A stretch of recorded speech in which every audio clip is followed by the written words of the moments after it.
Hello, everyone, and thank you so much for joining our CaTS Community Scholars Program, also known as LaCoSP Preparation Webinar Series. We are so excited to have you join in and listen to some great information that we have to share with you regarding community engagement, regarding partnerships, and several additional topics. My name is Dr. LaKeisha Williams. I am Director of the Community Engagement and Outreach Core. Also serve as an associate professor at Xavier University of Louisiana College of Pharmacy. And so, once again, being a part of our Community Scholars Program, the goal of that is just really allowing both a community partner and an academic partner to come together to serve as principal investigators on a project. Specifically, this goes beyond just research. This allows both that academician and both the community member to effectively come together to solve a solution, to develop if it's either some type of strategy to a health problem that may be out there. So we're so excited to have today's session entitled Fostering Community Academic Partnerships. We have several different sessions in store, so we ask that you continue to join us. And so I'm going to go ahead and get started with today's presentation. So today we're going to be talking about community engagement. How do we define it? What are some approaches to it? And potentially, what are the specific principles and challenges as it relates to community engagement research? Also, more importantly, understanding how should we build partnerships? So, what are some of those best practices? What are some of those strategies for that academic partner as well as that community partner to effectively develop a partnership? And so, the learning objectives for today's presentation are to discuss the different approaches to community engagement, to explain key principles and challenges for community engagement, as well as learning and listing strategies to promote community academic partnerships. So, first of all, before getting involved into talking about the discussion of partnerships, we want to talk a little bit about what is community. And then also specifically looking at a couple of key terms. So, when we think about community, this is a group of people that are linked by social ties. If it's a specific organization that may have the same language, that may have the similar occupation, ethnic group, faith, all of the ones they share, the ones that are listed here, they share some type of common perspective or interest. And so really being able to have a better understanding of what are we considering to be that community. And then when we look a little bit further as to the definition of community-based organization, the National Network Libraries of Medicine defines it as an organization that is representative of that community, that signifies that segment of that community, that meets the human, the educational, the environmental, or public safety needs of the community. So it's really that organization that embodies all of those different shared characteristics that I talked about previously and how effectively everyone comes together.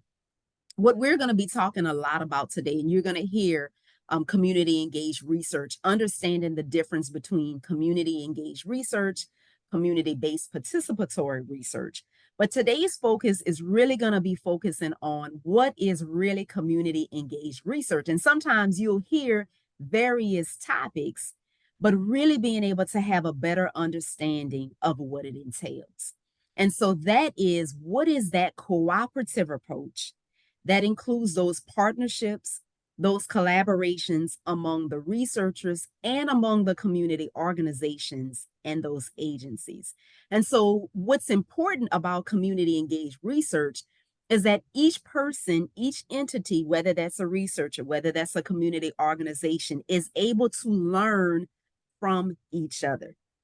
And so we're able to share that expertise. We're able to have a bi-directional relationship. I'm learning from you, you're learning from me, and we're being able to collaboratively come together to focus on this particular common goal. And so I definitely want to give you an overview of what are the differences in those research approaches. Like I mentioned, you may have heard community engaged, you may have heard community-based participatory research, but there are some differences as it relates to those two, even in addition to the traditional research approaches. So when looking at that research objective across the board, and I'm going to kind of focus on community engaged, we look in terms of seeing that the community gives that input. That community is going to identify what are those relevant issues that they are facing, and we're having that research or the researchers or the investigators to drive what we're looking at. We're driving the research based on those community needs, based on the community insight, based on what the community is feeling is important to them as it relates to various issues. When we look at the study design, um, we see that in community engaged research, everybody is synonymously working together. So those researchers are working with the community. They may be working with that community organization. They may be working with those community individuals to ensure that the study design is connected across both parties, that both parties are being able to agree, that everything is acceptable on both ends.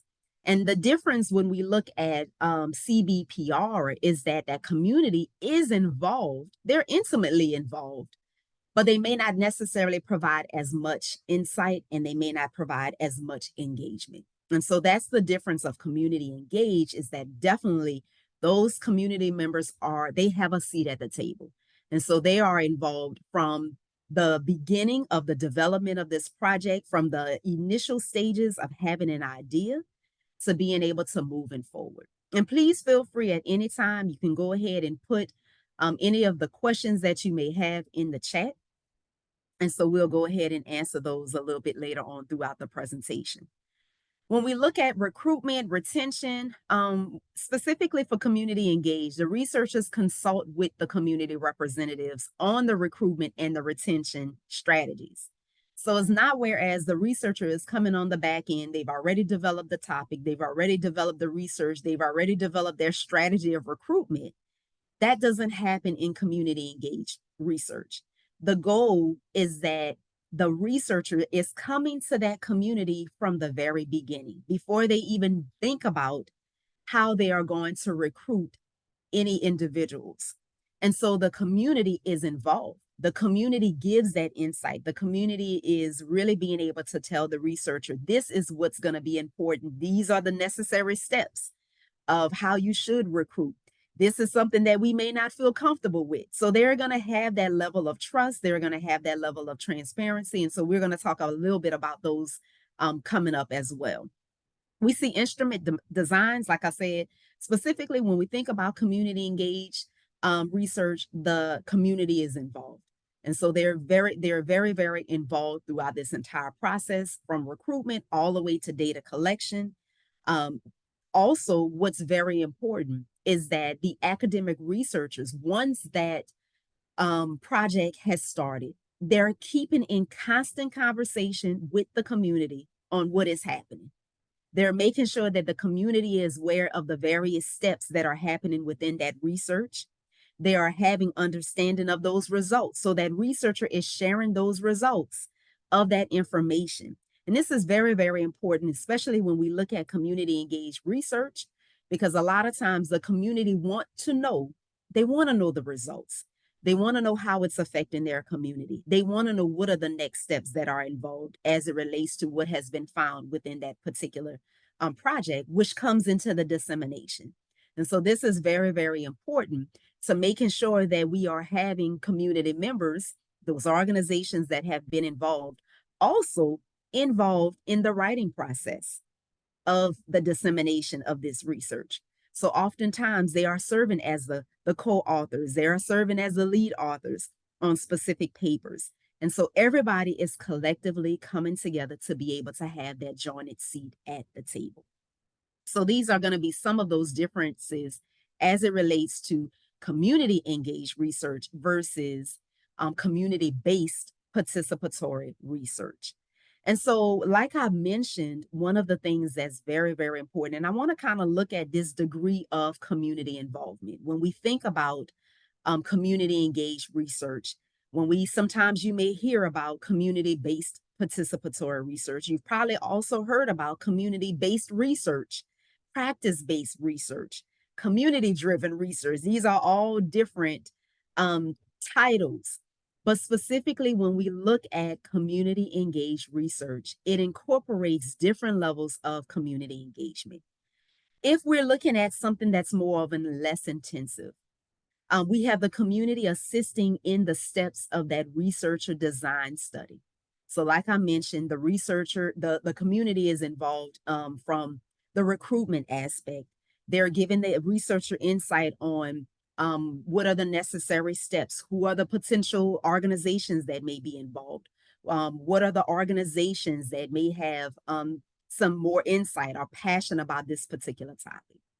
Then when we move more to medium level involvement, we see that the community will also not in a will also, in addition to assisting with the study design, but also the recruitment, the data collection.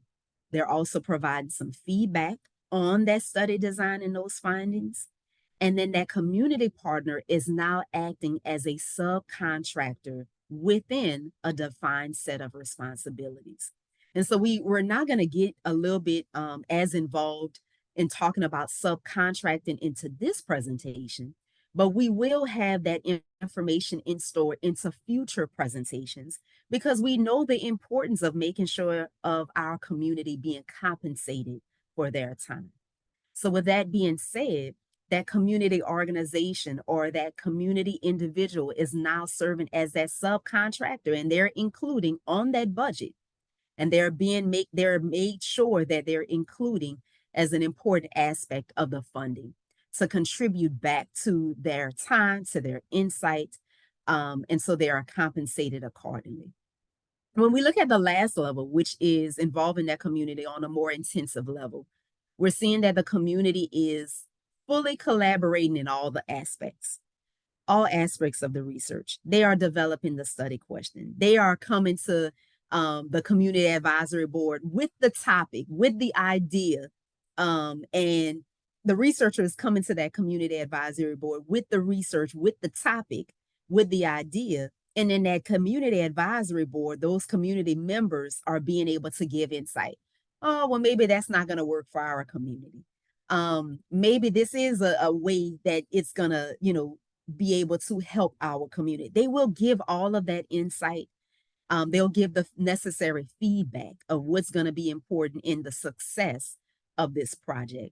They're also going to be involved in writing a portion of that proposal and designing those methods and really being very instrumental in implementing what's happening, in addition to understanding and analyzing those results as well as disseminating those findings. So as we see overall, when it comes to community engaged research, we see that the difference from that compared to CBPR and some of these others is that the community is really having a seat at the table, and they are involved in all aspects, and they are serving as an equal partner to the academic researcher or to that specific academic institution, depending on their level of involvement. So this shows the community engaged research continuum. And so it just kind of further goes a little bit more deeply as to what I've just explained. It talks about the different levels of research that I discussed previously and how the community is involved. So we see that when we're looking at something that is more investigator driven or community placed research, yes, the community may be involved, but it's not as heavily involved. They are not heavily involved compared to when we are looking more of our community-based participatory research, and full complete community involvement is where we're seeing more of our community-driven research, our community engaged research. And so we see that it differs across the board, and the sharing of that power differs as well. So really just being able to have a better understanding of, if you are a researcher, where does your research lie? Where does it fit? And making sure that we're involving community, because many times we are thinking or having an idea of research that is involving that community. And so that community wants to be involved in this entire process.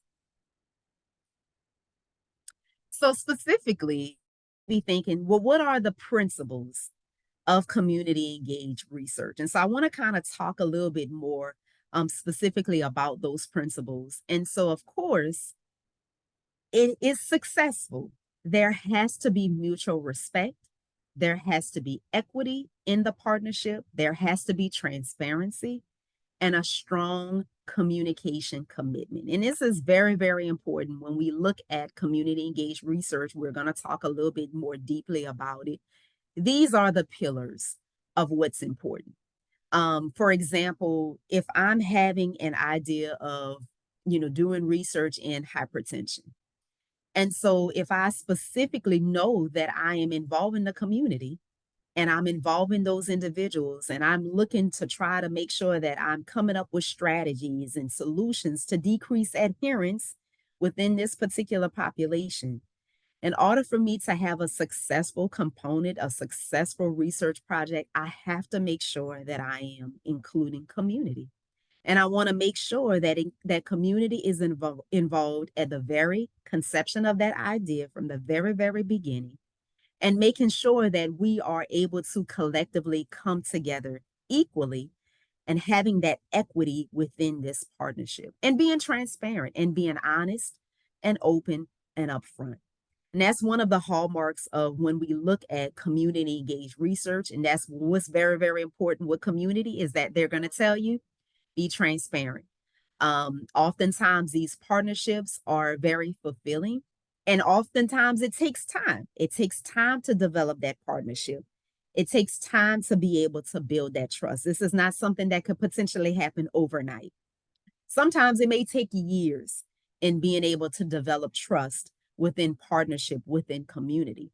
But it's vital to make sure that once we get to that process of being able to educate the community about research, to educate the community about those that research entire process or clinical trials or clinical trial participation, those steps, like I mentioned before, the respect, the equity, is vital for the success of that project. And it's also vital for the success of the community, because the community will be more engaged, the community will be more involved, and they will be more passionate about understanding what is their role, understanding the results of that project, and being able to disseminate that information to others as well.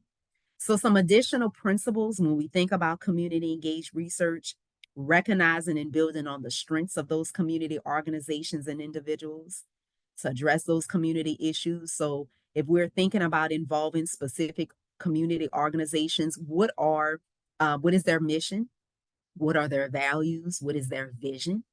What is their focus area? Is that relatable to what I'm thinking as a researcher in regards to research and investigation?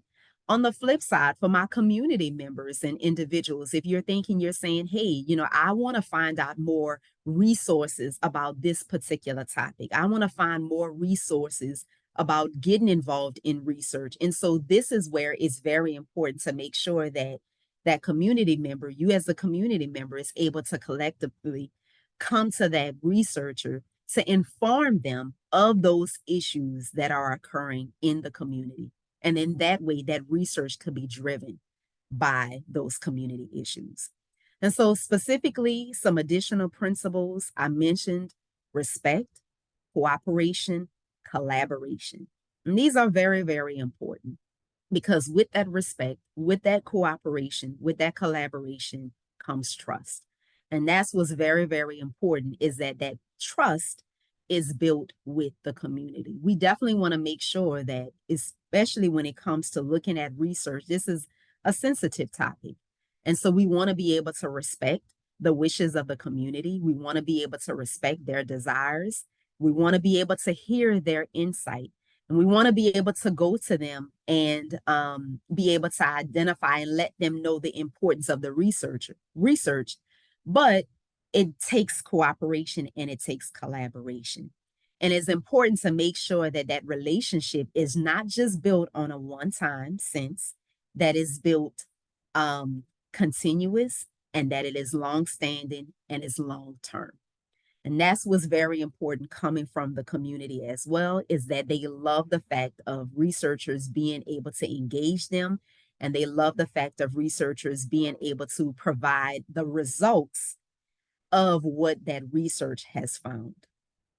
Also, too, some additional principles of community engaged research is just really being able to prioritize those benefits to the community, understanding that it is going to require a time commitment and attention to maintaining those relationships, like I mentioned.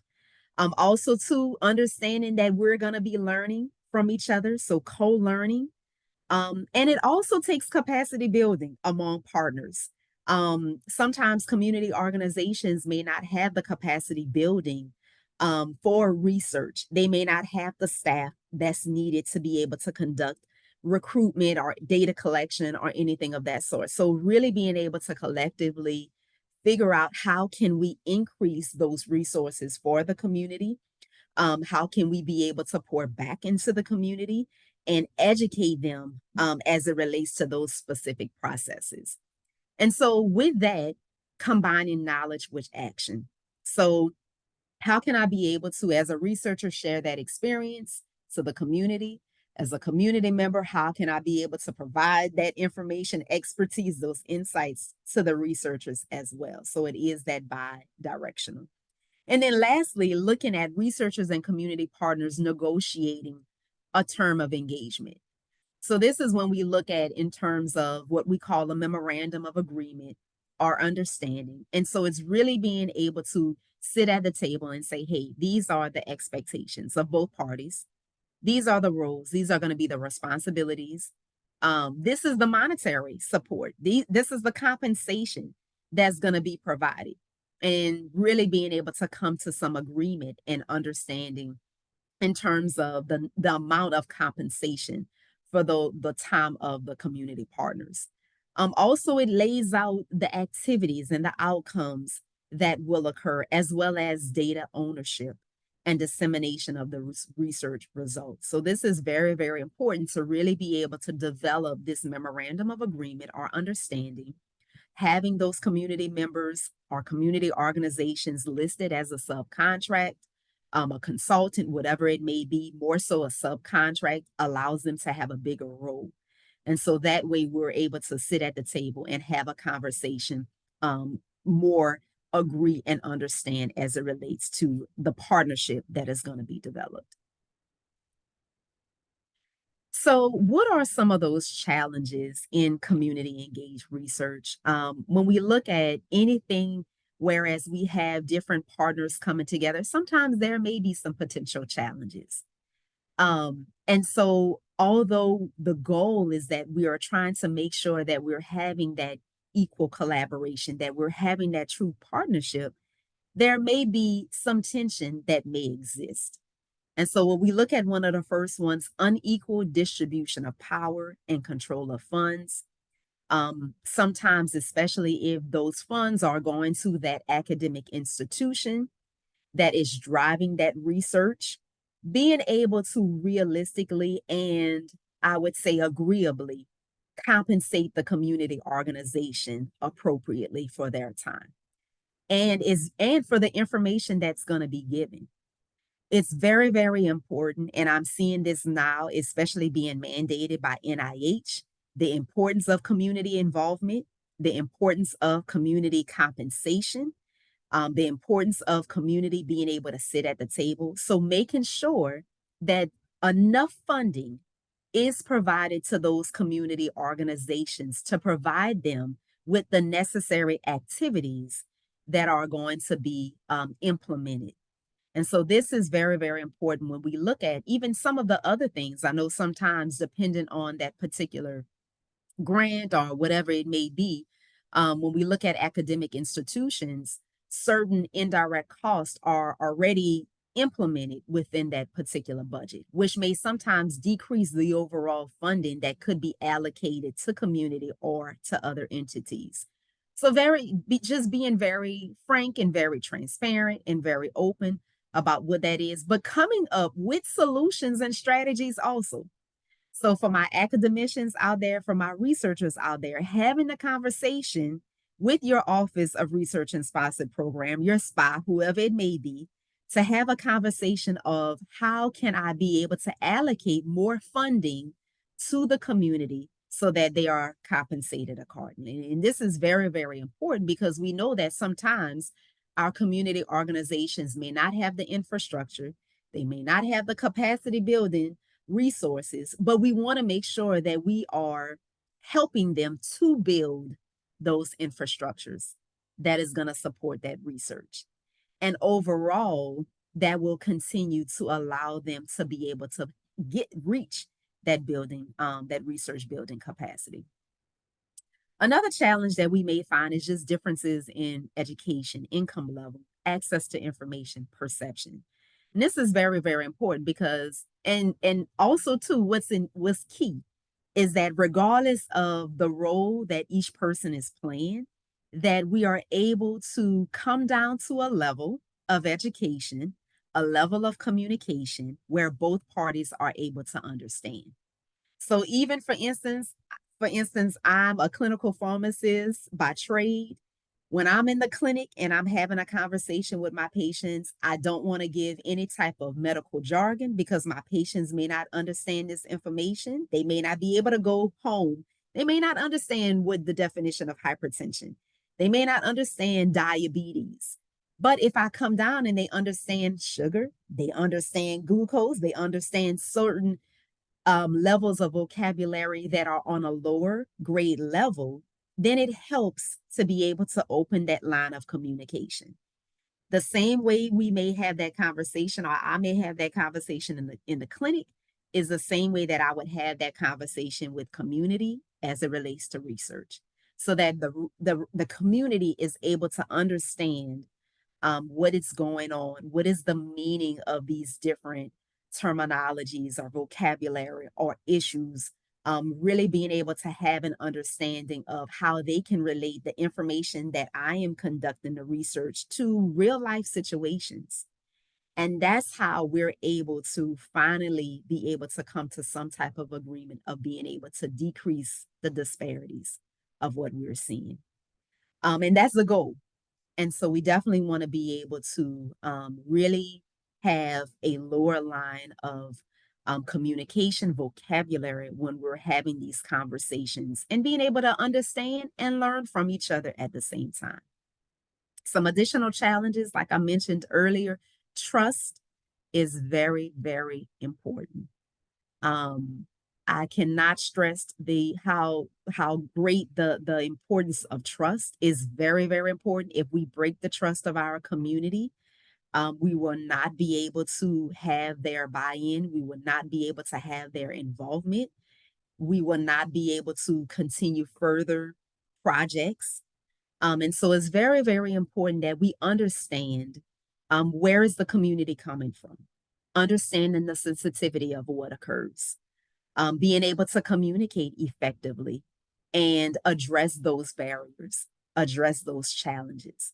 And so we have listed here in terms of that's when we look previously in terms of why research subject is no longer utilized in the language as it relates to research. And that's because historically what it was related to be.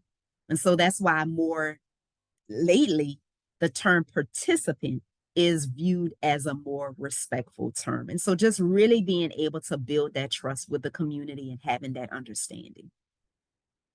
These are some misconceptions in community engaged research. And so I'll kind of go through a few. The first one, common misconception, we already do community engaged research. You may hear this a lot of times. We hold 2 health fairs with free screening every year in low income neighborhoods.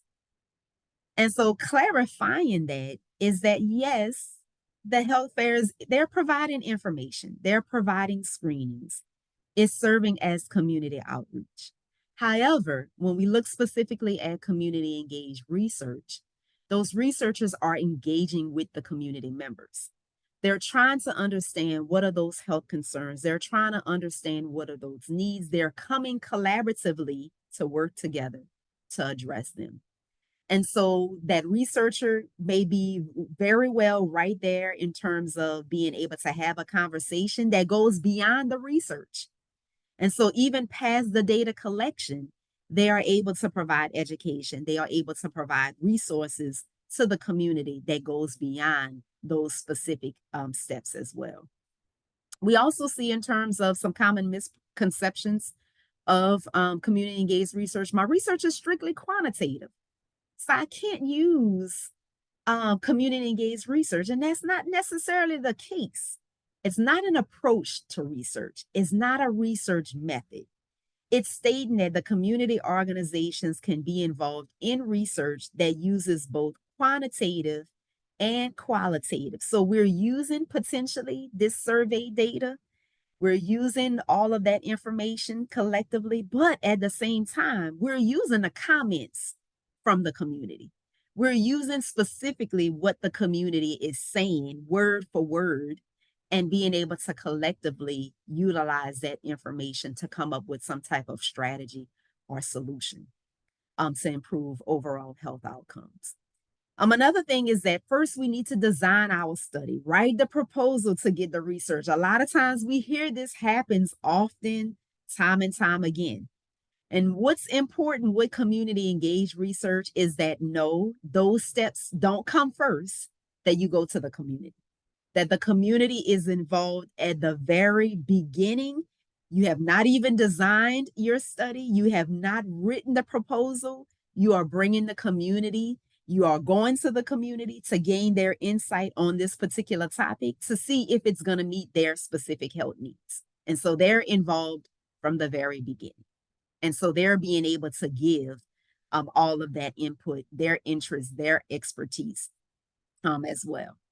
Everyone on our research team attended a cultural competency training. So we don't need training in community engaged research. We all do. As researchers, as academicians, as community members, it's important to understand it. And so research term that has completed it, when we think about community engaged research, that's not the same thing of cultural competence. It involves practicing those partnerships that are equitable.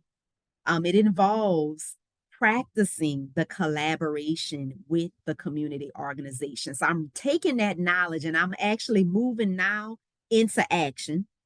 And so, of course, we see that from that, that's going to affect all of the aspects of the research process. So this is very, very important in really being able to decrease those misconceptions. So my question for you, are you ready to develop a partnership? From the information that you have heard in terms of community engaged research, community-based participatory research, you even saw the traditional methods. Are you ready to develop a partnership? And so I have some different keys that are listed here. Thinking of it in your mind, are you ready? Because we know that readiness is both a state and a process. And it changes with time. We know that, and so that's why it's very, very important to have some flexibility, to be able to make sure that we're open-minded in this entire process. And we know that readiness is essential for long-term sustainability. We don't want the research with the community to happen at a one-time event, a one-time situation. We want the community to know that we're investing into them long-term basis. So whatever it is that I am finding out or I'm utilizing or I'm trying to identify as it relates to this health issue, we want to make sure that we are consistently having that relationship with the community and that this is something long term and it's continuing beyond that end of the grant period. It's continuing beyond the dissemination of those results, and we're having that constant conversation and relationship with the community. Now, readiness, though, is also influenced by various factors.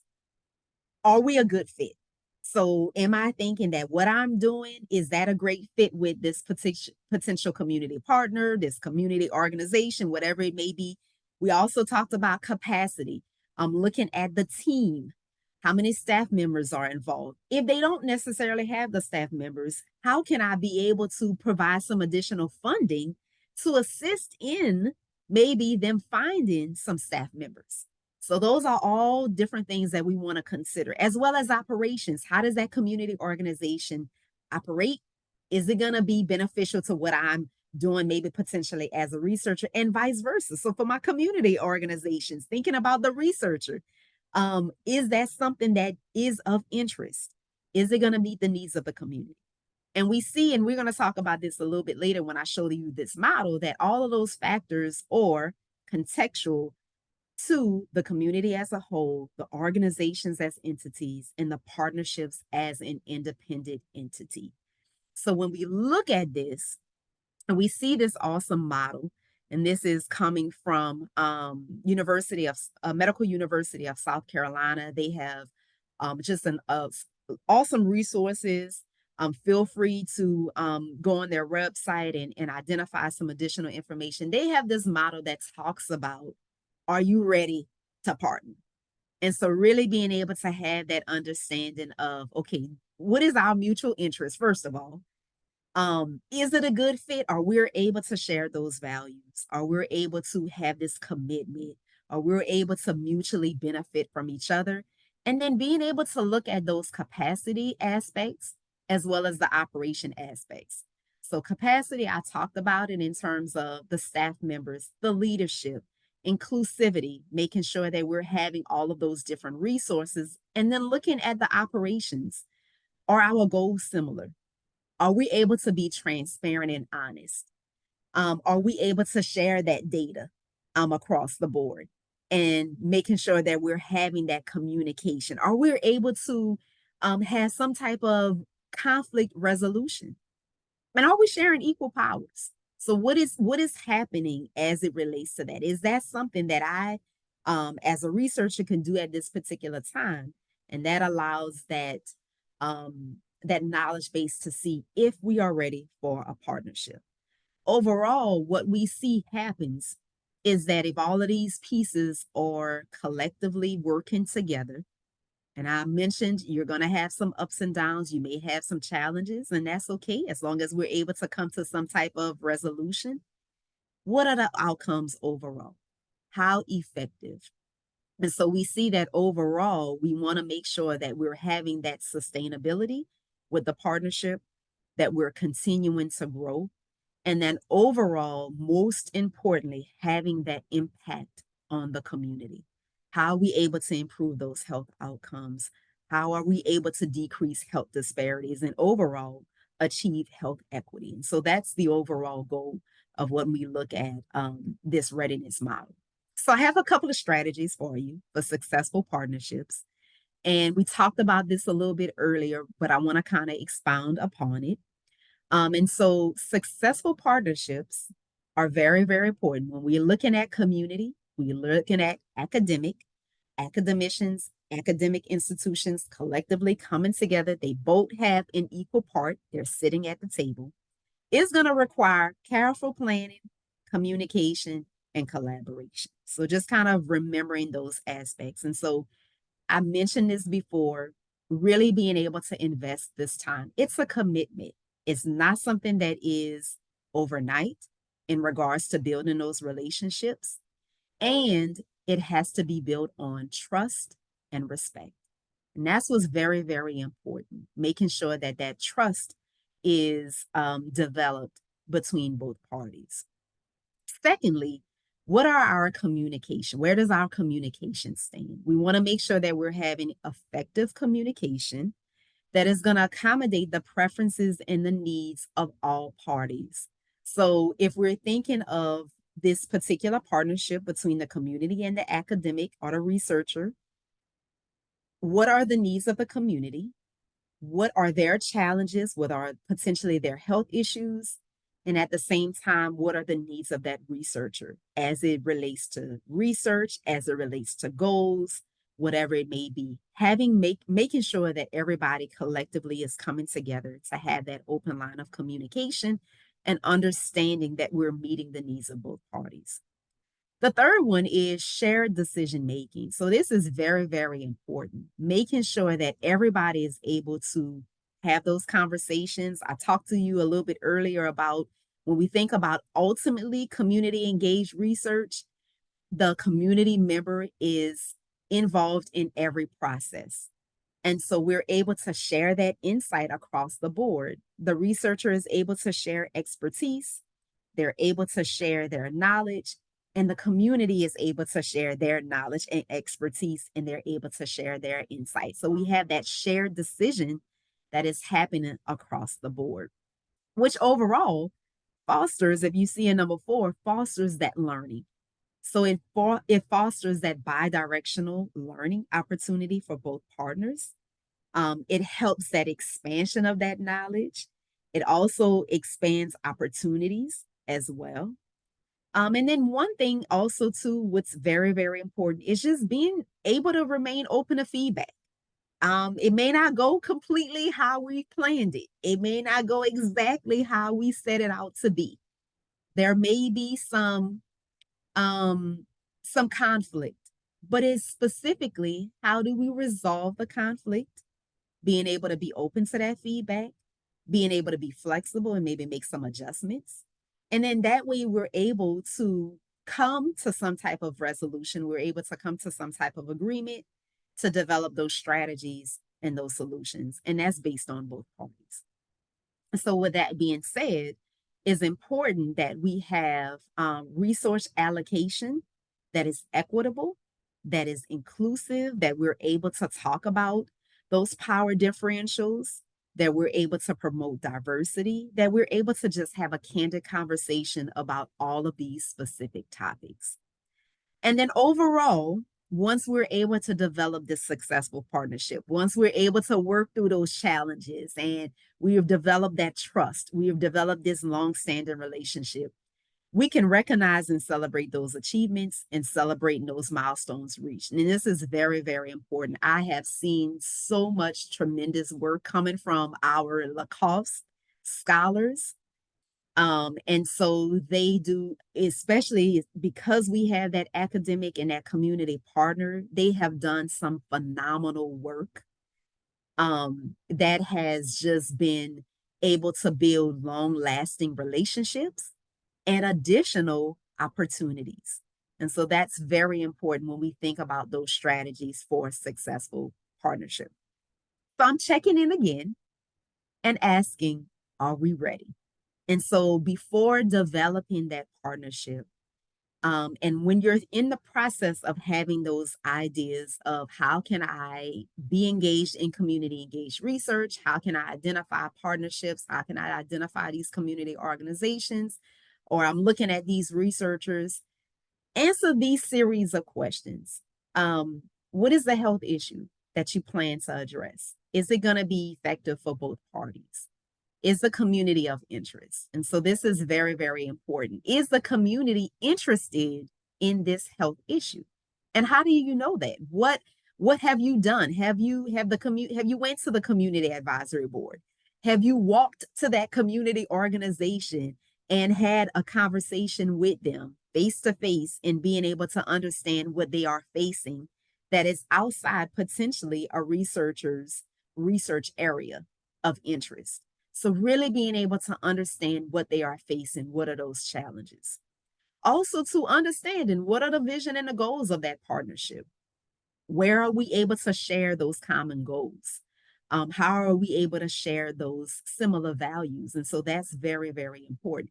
And just really being able to understand the dynamics of both partners that are working together. And this is something that takes a lot of time. It's a learning process. Community organizations have to better understand the process in terms of academia, and then also academicians and academic institutions have to understand the process of how community organizations may run. And so being able to effectively come together to see how can processes change, how can we make it a little bit more effectively for us to collaboratively work together. And so there are different ways and different solutions of being able to come together. Knowing what is the commitment.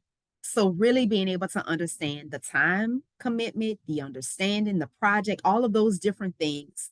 Is the time right for this particular project? Or do I need to maybe revisit it? Have more conversations with additional community members? What are maybe some other projects that have already been conducted in this same community? I don't necessarily want to reinvent the wheel. Or I don't necessarily want to continue the same work that somebody has done, unless it's achieving a different goal and is achieving something different that somebody has not achieved. So really being able to understand and ask all of those particular questions. What have been the lessons learned? And so really being able to understand maybe what are some of those lessons learned, but what are some of those potential gaps? And then knowing what has to be done. Who is doing the work, when, where, why, all of those different questions are important to ask because it further solidifies that partnership. It further solidifies what are we, the common goal of both parties. It solidifies more of an understanding and trying to get to the root of what it is that we're trying to look at. And overall, both community and academic is able to collaboratively come together and work together. So I have several resources that are listed here, some great books. And I know these definitely come from in terms of just being able to have a further understanding of community-based participatory research, looking at health equity. I also talk to you all about the toolkit. Not only is Medical University of South Carolina has an awesome toolkit, but there are several other toolkits that are available. And I also want to inform you as well as the resources that the LaCoSP Community Engagement Corps provide as well. So if you're needing consultation about your project, if you need access to Community Advisory Board, we have it. Please visit the LaCoSP website. You are able to be able to identify all of those resources that we provide. You can put in a Spark request at LaCoSP. There are so many different resources that we have to share. We have an awesome team. I want to recognize Dr. Margarita Echeverry, who is on this call, who leads our LaCoSP program. She has been phenomenal for the last couple of years being able to lead this program. She's been very instrumental in really being able to mentor and engage not only our participants, but anyone who has any questions. So I definitely want to provide just a big thank you and just appreciation to Dr. Echeverry. Some of our additional team members, we have Dr. Brawls, who is with Pennington, as well as Jennifer Caldwell, and Ms. Deandra, who is our Crown Community Engagement Coordinator. And overall, I hope that you have had the opportunity to learn so much more about community engaged research. I thank you all so much for giving me this opportunity to provide this information to you. Please join us for these upcoming sessions. And at this time, I will open up the floor for any questions.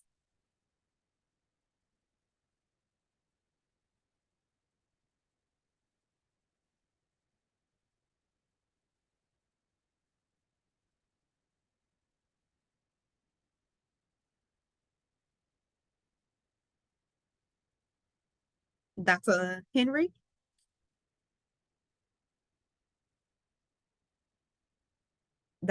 Dr. Henry, I think you're still on mute. So do you see an increased enrollment, like a before and after, as you work in different communities? Do you see an increase in involvement and enrollment in clinical trials or some of the research that you're doing? I have. I really will say, and I've saw a change and a shift since COVID. So especially after COVID, really being able to make sure that we receive the input and the insight from the community. We had the involvement from the community. That relationship was built. Those partnerships were built. The trust was built. And what has been interesting is that we've seen a lot of those community members that have now more of a desire to learn more about research. Mhm. And they have been the ambassadors, I will say, and the liaisons for going back into their community to having these conversations.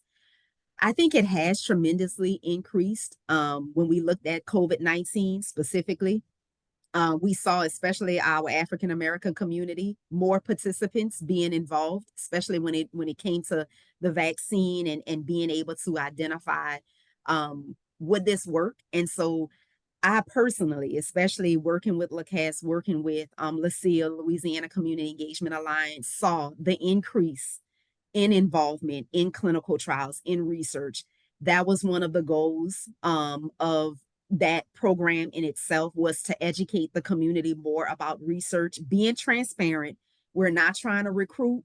We're not trying to have any type of data collection, but we just want to give you the education and the resources. And I found that that was instrumental in being able to say, hey, this is the information. Now you take that information and you make a decision based on what was given. And, some people may still say, hey, I'm hesitant about it, but at least I saw a shift in more of a greater understanding about research and clinical trial participation. And Very. also, I would like to clarify a little. Clinical trials are not community engaged. Usually the clinical Oh, trials, you design the clinical trial, you got the funding, and later you want to invite the communities to participate and enroll participants. So it's a different process. And I have seen personally a lot of clinical trials that are not addressing the needs of the community.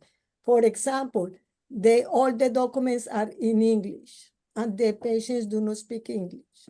Literacy, high literacy level in the consents. They look like written more by lawyers than for the participants. And some of them are. still today, clinical trials talk about the research subject. They are not talking about the participant. So there is a lot of work to do in the teams that want to submit proposals for clinical trials. They need to learn a little more about how to involve the community when they are designing the protocols, the consents, and everything. And so this is the reason why we have so much work today to involve participants or recruit participants in community trials, because they were not thought or designed with the community or the target population they are looking at. No, I 100% concur. I think it's a matter of working hand in glove with community engagement personnel so that they can, people like Lakeisha who's out there, knows the community, would make a world of difference.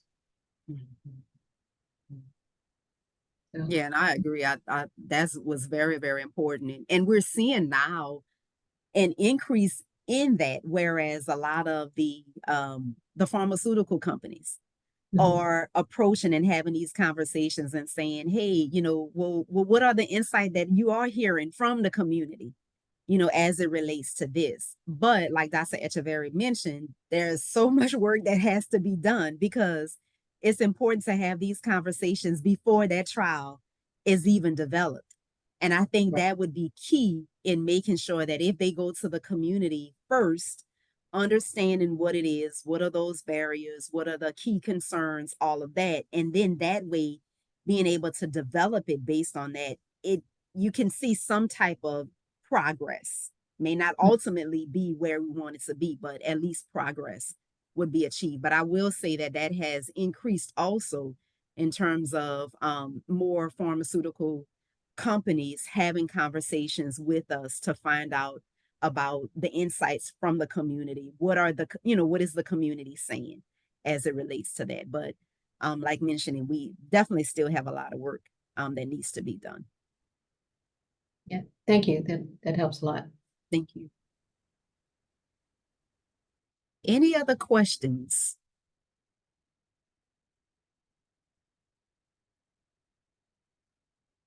So I want to clarify that this is just like the basics of community engagement definitions and the barriers or that we have when we work with the community.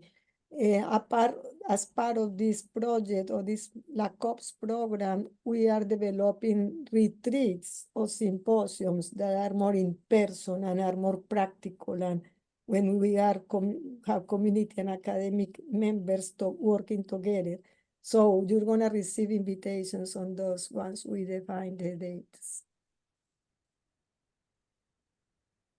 Thank you, Dr. Echeverria, for clarifying that. So that's why we're so excited. And we thank each and every one of you for just joining us today. More in store. We will have additional sessions. We'll be sharing that information. Please feel free, if you haven't done so, go on the LaCATS website. You can see information about the Community Scholars Program. Letters of intent are due March 1st. The application is due May 1st. And even if you're not thinking about applying for the Community Scholars Program this time around, feel free, go on the website. You'll find just so many different resources that it can assist you in just learning a little bit more about community engaged research as well as other topics. And so with that, I definitely want to thank each and every one of you for joining us, and take care. And please share this information with your networks, with your colleagues. And I look forward to seeing you the next time that we have our seminar series.